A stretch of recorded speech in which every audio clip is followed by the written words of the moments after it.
جب آپ صلی اللہ علیہ وآلہ وسلم نے مدینے کی طرف ہجرت کی تو آپ اللہ کے دین کو پورے عرب میں پھیلانے لگے اور اللہ کے کرم سے دن بدن رسول اللہ صلی اللہ علیہ وآلہ وسلم کا اخلاق دیکھ کر لوگ مسلمان ہونے لگے۔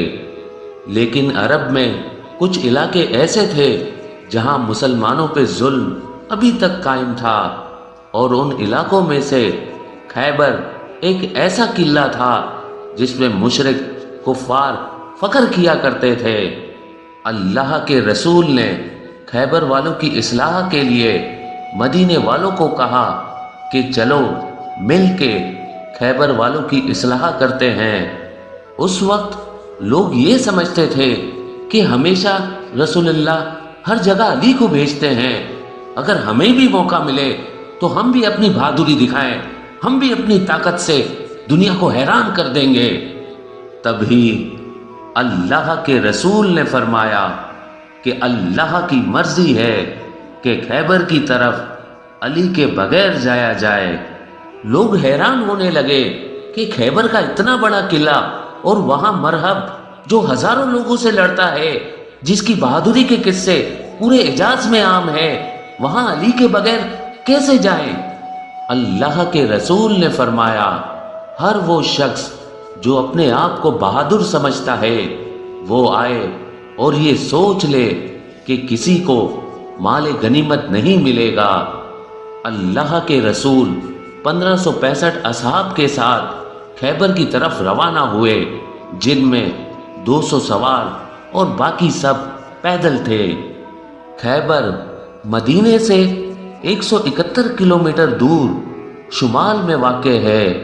آپ تقریباً نصف راستہ طے کرنے کے بعد اس راستے سے آئے جو شام سے ہوتے ہوئے خیبر کی طرف آتا ہے۔ آپ جب خیبر کے قریب پہنچے تو کچھ منافقین نے آپ کے آنے کی خبر پہلے ہی خیبر پہنچا دی تھی۔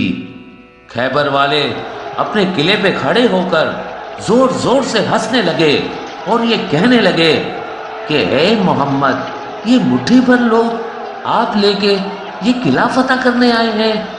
سب زور زور سے ہنس رہے تھے اور یہ کہہ رہے تھے کیا آپ مرہب کی تلوار سے ناواقف ہیں؟ کیا آپ حارث کی تلوار سے ناواقف ہیں؟ جاؤ ورنہ سب خامخواہ مارے جاؤ گے۔ اللہ کے رسول نے نظروں کو اٹھایا اور فرمانے لگے اے اپنی جھوٹی طاقت پہ غرور کرنے والے، سن لے، ہم یہ تیرا قلعہ 40 دن میں فتح کریں گے۔ بس وہاں وہ مشرک ہنستے رہے اور یہاں یہ مسلمان ڈرتے رہے کہ اتنے ہزار لوگوں سے جن کے پاس نیزے تلواریں بھالے ہیں اور ہمارے پاس تو سوائے ان تھوڑی تلواروں کے کچھ نہیں۔ لیکن پھر بھی رسول اللہ کی زبان پہ یقین رکھتے ہوئے وہ خیبر سے تھوڑا ہی دور خیام لگا کے رہنے لگے۔ خیبر والوں نے کہا کہ دیر کس بات کی، چلو ان مٹھی بھر لوگوں کو مار دیتے ہیں۔ مرہب نے کہا ٹھہرو، ان کا نبی کہتا ہے کہ 40 دن میں یہ ہمارا قلعہ فتح کرے گا، دیکھتے ہیں کہ 40 دن میں کیا ہوتا ہے۔ جب 40 دن کے بعد یہ قلعہ فتح نہیں ہوگا تو ہم کہیں گے کہ ان کا نبی بھی جھوٹا، ان کا دین بھی جھوٹا۔ روز مختلف اصحاب علم اٹھا کے جاتے تھے اور جیسے ہی قلعے کے قریب پہنچتے تھے تو سپاہی کہتے تھے ٹھہرو مرہب آتا ہے، تو وہ بھاگ چلے جاتے تھے اور وہ مشرک مسلمانوں پہ ہنستے رہتے تھے۔ یہاں تک کہ 39 دن گزر گئے اور مسلمانوں کے پاس جو جو چیزیں کھانے کی تھی وہ سب ختم ہو چکی۔ مسلمان بھوک سے تڑپ رہے تھے اور بار بار اللہ کے رسول سے کہہ رہے تھے یا رسول اللہ، یہ قلعہ فتح کرنا ناممکن ہے کیونکہ ان کے پاس مرہب ہے جس سے کوئی جیت نہیں سکتا۔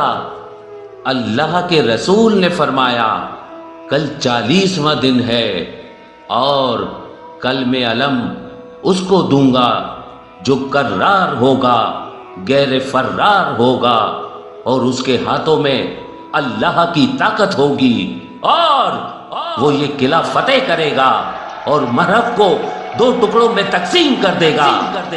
رات ہوئی، اللہ کے رسول مصلی عبادت پہ اللہ کا ذکر کر رہے تھے، اللہ سے مدد مانگ رہے تھے کہ اتنی دیر میں جبریل امین نازل ہوا اور فرمانے لگے کہ اے اللہ کے محبوب، اللہ کا حکم ہے کہ پکارو علی کو جس سے عجائبات ظاہر ہوتے ہیں، تم ان کو ہر مصیبت میں اپنا مددگار پاؤ گے، تمام دکھ اور پریشانیاں دور ہو جائیں گی علی کی مدد سے، علی کی مدد سے، علی کی مدد سے۔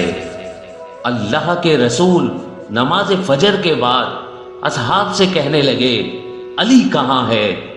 اصحاب نے کہا یا رسول اللہ ان کی آنکھوں میں درد ہے اور وہ مدینے میں ہیں۔ اللہ کے محبوب نے کہا مجھے اللہ کی طرف سے یہ خبر ملی ہے کہ ان قریب علی ہمارے ساتھ ہوں گے۔ بس علی کا نام سننا تھا، اصحاب مہکنے لگے اور ان کے چہرے پہ تبسم آشنا ہونے لگا۔ بس سب جھوم ہی رہے تھے کہ اتنی دیر میں امام علی علیہ السلام اللہ کے رسول حضرت محمد مصطفیٰ صلی اللہ علیہ وآلہ وسلم کی خدمت میں حاضر ہو گئے اور فرمانے لگے اے میرے مولا، کیا حکم ہے اپنے اس غلام کے لیے؟ اللہ کے رسول نے مسکرا کے علی کو دیکھا تو ان کی آنکھیں بے انتہا درد میں تھیں۔ آپ نے اپنا لاب دہن علی کی آنکھوں میں ڈالا، بس رسول اللہ صلی اللہ علیہ وآلہ وسلم کے لاب دہن کی برکت سے امام علی علیہ السلام کی آنکھوں کو شفا مل چکی۔ اللہ کے رسول نے امام علی سے فرمایا اے علی، یہ علم لو اور جاؤ یہ خیبر کا قلعہ فتح کر کے آؤ۔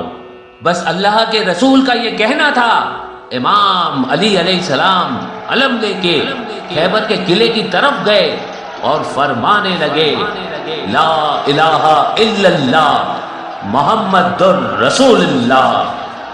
وہ مشرک قلعے سے پھر کھڑے ہو کے کہنے لگے کہ اے نوجوان، کیوں اپنی موت کو بلاتا ہے؟ جا جا چلا جا، تجھ سے پہلے بھی بہت سے لوگ آئے تھے اور صرف مرحب کا نام سن کے ہی بھاگ جاتے تھے۔ اتنی دیر میں امام علی علیہ السلام نے وہ لکڑی کا علم جو ساتھ میں پتھر تھا اس میں گاڑ دیا۔ بس مرحب، حارث سب حیرت سے دیکھ رہے تھے کہ یہ لکڑی کا علم پتھر میں کیسے گیا۔ تو خیبر کے نجومیوں نے کہا اس پہ حیرت کی کوئی بات نہیں، ہم آسمان میں دیکھ رہے ہیں 7000 سال بعد جب ولاد اور وسط کے ستارے ایک ساتھ کھڑے ہوتے ہیں تو زمین کے پتھر موم بن جاتے ہیں۔ لگتا ہے یہ بہت بڑا نجومی ہے، اس کو معلوم تھا کہ یہ وہی لمحہ ہے، تبھی اس نے ایسا کیا۔ ابھی یہ بات چل ہی رہی تھی کہ امام علی علیہ السلام نے اس علم کو دوبارہ اٹھایا، پھر پتھر میں گاڑا، پھر اٹھایا، پھر پتھر میں گاڑا، پھر اٹھایا، پھر پتھر میں گاڑا۔ مرحب پوچھنے لگا پھر یہ کیا ہے؟ وہ نجومی کہنے لگے یہ بات ہمارے سمجھ سے بالا تر ہے، جیسے جیسے یہ علم اٹھاتا ہے ویسے ویسے یہ ستارے حرکت پاتے ہیں، جیسے جیسے یہ علم لگاتا ہے ویسے ویسے یہ ستارے حرکت پاتے ہیں۔ لگتا یوں ہے کہ یہ ستاروں کو نہیں بلکہ ستارے اس کو دیکھ کے چل رہے ہیں۔ اتنی دیر میں مرحب کا بھائی حارث کہنے لگا مرحب آپ تکلیف نہ کریں، اس کو تو میں ہی مار کے آؤں گا۔ حارث جیسے ہی اپنا لباس تلوار لے کے قلعے سے باہر گیا اور کہنے لگا میں حارث ہوں، اگر بھاگنا چاہتے ہو تو بھاگ جاؤ۔ امام علی علیہ السلام نے فرمایا اے شخص، نہ ہم بھاگنے آئے ہیں نہ ہم کسی کو قتل کرنے آئے ہیں، ہم تو صرف یہ چاہتے ہیں کہ تم اپنی اصلاح کرو، اللہ کے دین کو قبول کرو، دنیا و آخرت میں سرخرو رہو۔ اتنی دیر میں حارث نے جیسے ہی وار کیا، امام علی علیہ السلام نے اس وار کو روکا اور ایک ہی وار میں حارث کو فنار کر دیا۔ مسلمان اللہ اکبر کہنے لگے اور مشرک سر پیٹنے لگے۔ یہ منظر جب محرب نے دیکھا تو اسے اور بھی غصہ آیا۔ اس نے کہا میری تلوار لاؤ، اس مسلمانوں کی موت میرے ہاتھوں لکھی ہے۔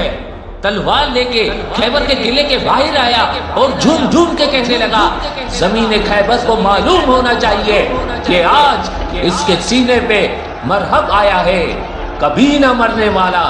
میری ماں نے میرا نام مرحب رکھا جس سے موت بھی ڈرتی ہے۔ اس بات سے مشرک شور مچانے لگے، خوش ہونے لگے، اور امام علی علیہ السلام نے فرمایا زمین خیبر کو معلوم ہونا چاہیے کہ میری ماں نے میرا نام حیدر رکھا، وہ شیر جو سانپ کو چیر دے۔ یہ سن کے مرحب کچھ سوچنے لگا کہ میری ماں جو ہمارے قلعے کی سب سے بڑی نجومی تھی، اس نے مجھے کہا تھا کہ تجھے جو انسان مارے گا اس کا نام حیدر ہوگا، سب سے لڑنا، لیکن جس کا نام حیدر ہو اس سے نہ لڑنا۔ یہ سوچ ہی رہا تھا کہ قلعے سے آوازیں آنے لگی مرحب اسے مار دو، مرحب اسے مار دو۔ مرحب نے اپنی تلوار کو نیام سے نکالا اور امام علی علیہ السلام نے فرمایا ہم یہاں لڑنے نہیں بلکہ تمہاری اصلاح کرنے کے لیے آئے ہیں۔ مرحب نے کہا ڈرتے ہو؟ اگر مرد ہو تو لڑو، اور وار کرنا شروع کر دیا۔ پہلا وار کیا، امام علی علیہ السلام نے روک دیا۔ دوسرا وار کیا، امام علی علیہ السلام نے روک لیا۔ تیسرا وار کیا، امام علی علیہ السلام نے روک کے پلٹ کے جب وار کیا تو وہ وار مرحب کے سر سے لے کے پاؤں تک آ رکا۔ سارے مشرک دیکھ رہے ہیں کہ وہ وار لگا کہ چوک گیا۔ اتنی دیر میں مرحب کا سیدھا حصہ سیدھی طرف جا گرا اور الٹا حصہ الٹی طرف جا گرا۔ بس مسلمان اللہ اکبر کی صدائیں بلند کرنے لگے اور مشرک رونے لگے، سر پیٹنے لگے۔ اتنی دیر میں جیسے ہی خیبر کے قلعے کے دروازے کو بند کرنا چاہا، وہ دروازہ جو 40 اونٹ 40 ہاتھی بند کیا کرتے تھے، امام علی علیہ السلام اس دروازے کے قریب گئے اور اپنے ہاتھ سے اس دروازے کو پکڑا اور اس کا آدھا حصہ فضا میں پھینک دیا اور آدھا حصہ اپنے ہاتھوں سے پکڑے ہوئے تھے، اور تمام مسلمانوں سے فرمانے لگے کہ جاؤ قلعے کے اندر داخل ہو جاؤ۔ سارے مسلمان قلعے کے اندر داخل ہو گئے۔ 40 50 گھوڑوں سمیت مسلمان جانے لگے۔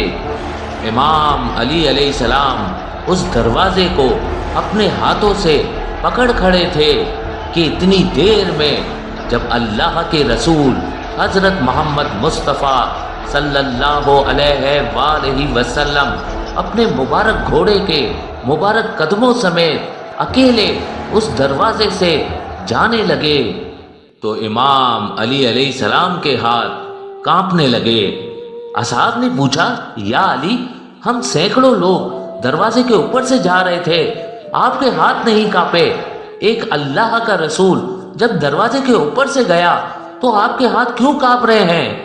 تو امام علی علیہ السلام نے فرمایا کیونکہ امامت کے وزن سے نبوت کا وزن بھاری ہے، اور اس طرح یہ جنگ خیبر بھی مسلمانوں نے فتح کر لی، اور اس جنگ کے فتح کا صحرا بھی علی ابن ابی طالب علیہ السلام کے سر آیا۔ سلام ہو شیروں کے شیر خدا نفس رسول علی ابن ابی طالب پر